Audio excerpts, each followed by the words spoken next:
To What If Civilization Start Over, episode 30.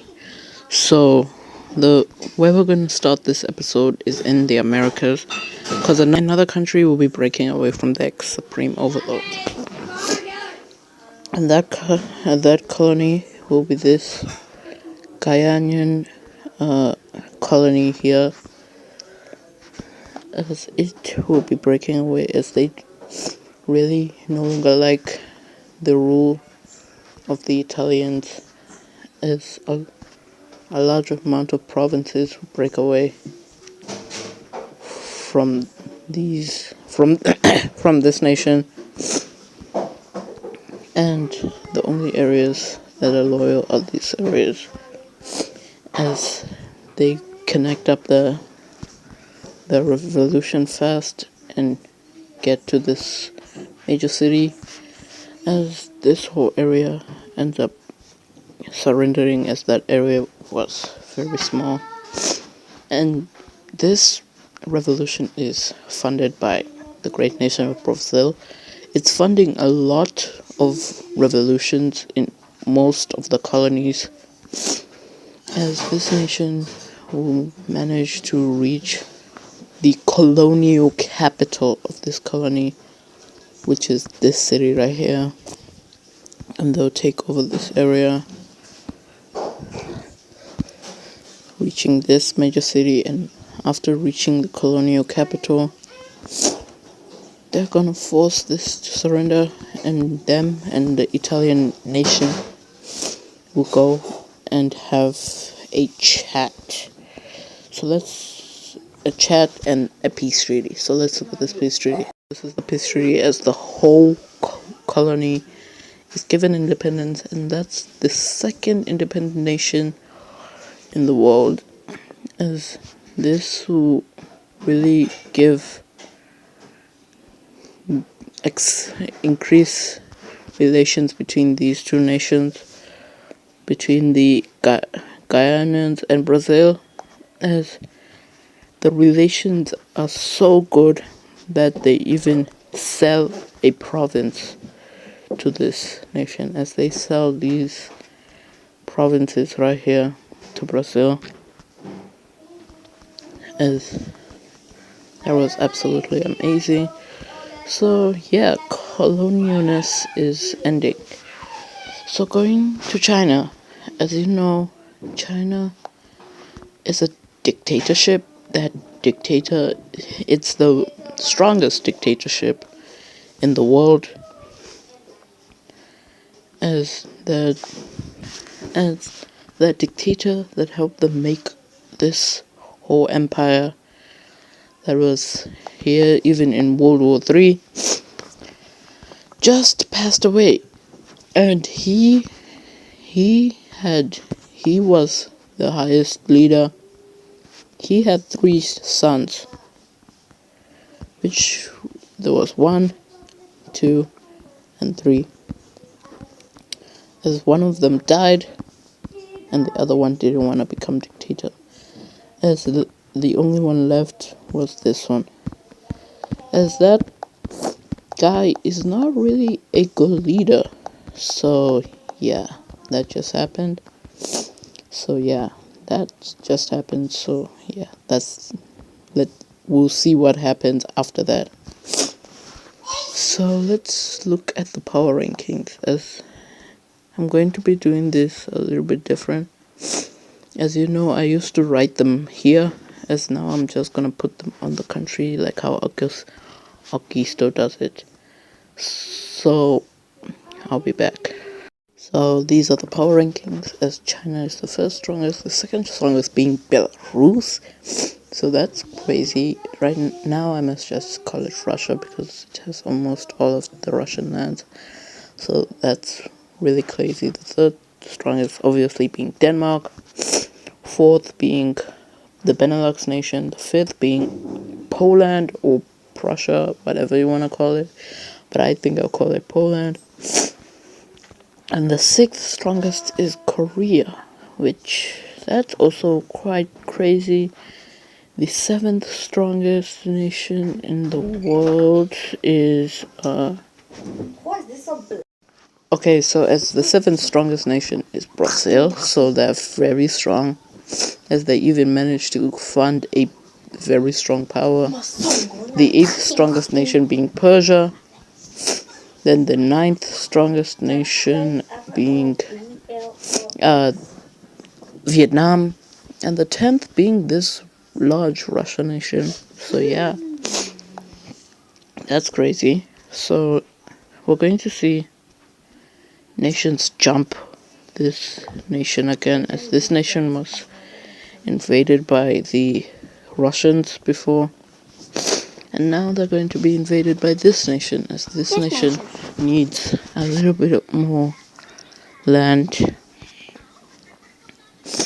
as this nation will be really winning this war, as now the Russians who start moving troops, cutting off this whole peninsula, capturing this major settlement or major city, as this nation's capital is fully captured, and this will be the occupation zone. So let's look at this peace treaty.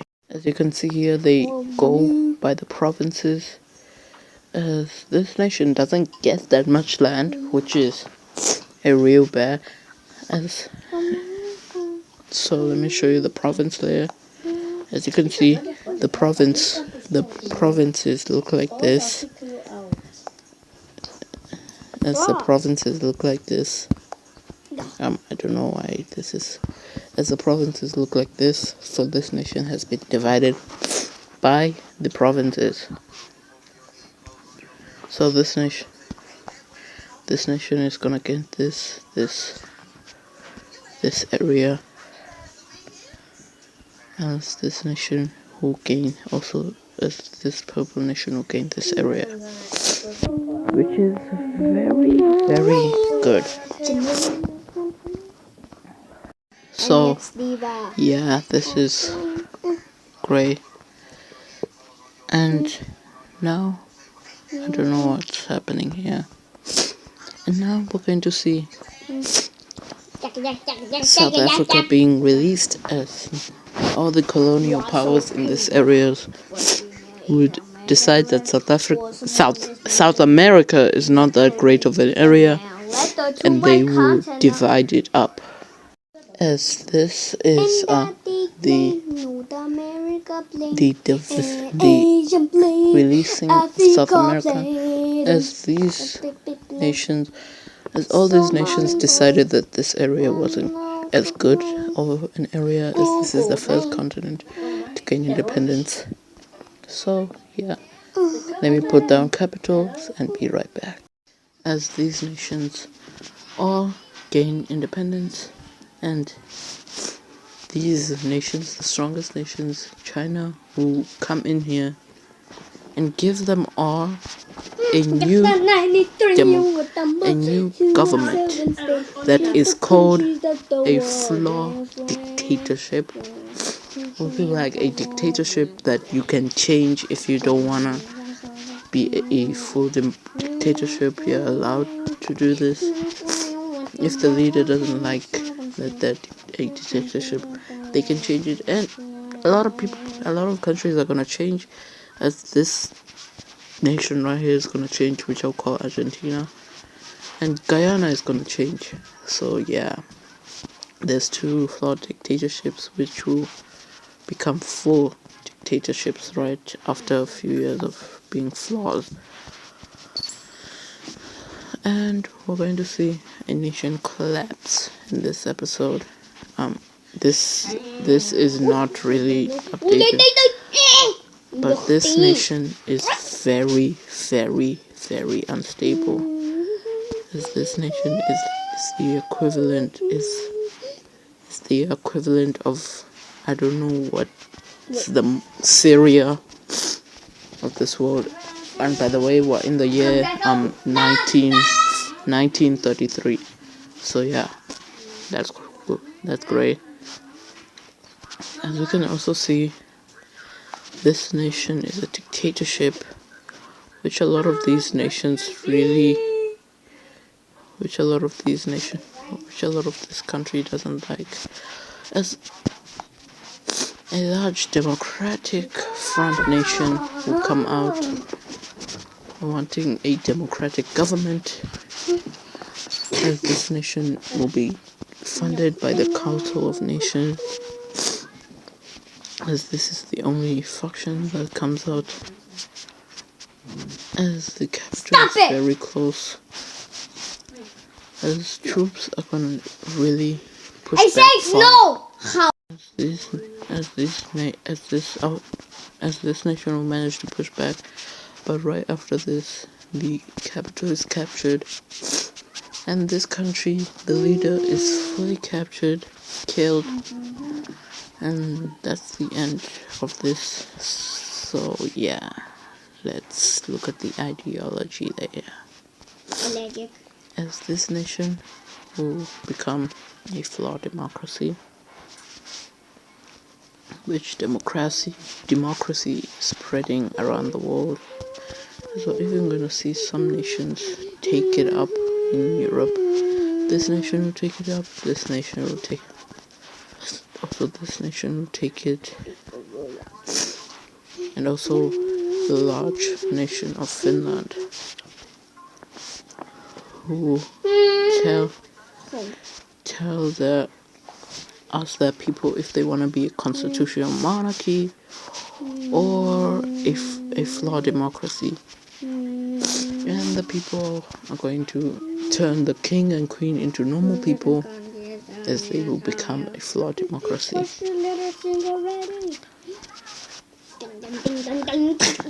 As democracy, people thought that ideology wouldn't spread, but now it's spreading far the world. As we're even going to see these nations take it up, these nations that were one of the most authoritarian nations in the world. As I forgot to give these countries ideology boxes, so I'm gonna do that and be right. As this is the ideologies of the Scandinavian nations. So that's amazing. So now we're gonna go back to China. As you know, the leader of China just changed, and this leader is doing bad stuff.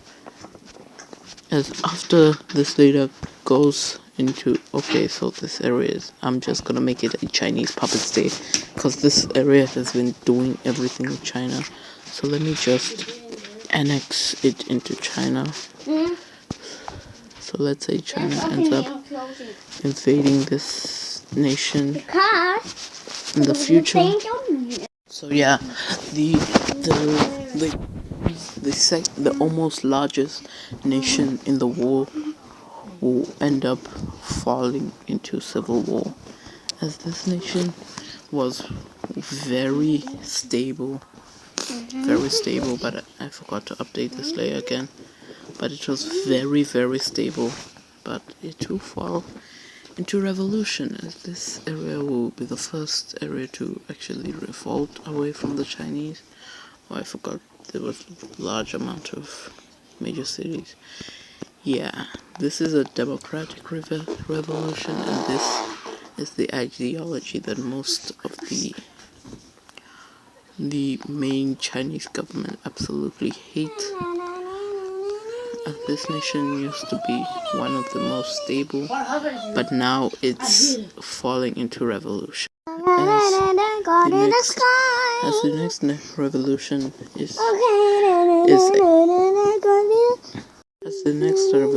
is a new dictator right here, closest to the Chinese government main area.